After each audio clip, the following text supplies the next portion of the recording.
જય હિન્દ ખેડૂત મિત્રો, વિડીયોમાં તમે જોન ડીયર 5038D ટ્રેક્ટર જોઈ રહ્યા છો.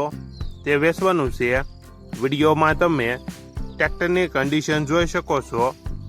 Original company colour, company fitting engine, gear hydraulic complete, power steering, side gear, 1 owner, tyre કંપનીના 50%, 3000 કલાક ફરેલ, આખું ટ્રેક્ટર ઓરિજિનલ.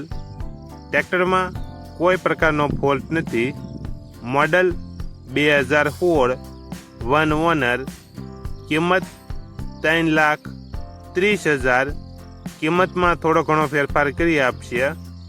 આ ટ્રેક્ટર તમને ક્યાં જોવા મળશે તેની વાત કરવામાં આવે તો જિલ્લો અમરેલી, તાલુકો ધારી અને સલાલા ગામે જોવા મળશે. ટ્રેક્ટરના માલિકનો નંબર નીચે આપેલો છે. ત્યાંથી તમે વધુ માહિતી માટે માલિકનો કોન્ટેક્ટ કરી શકો છો અને તમારા વધુમાં વધુ મિત્રોને વિડીયો શેર કરો.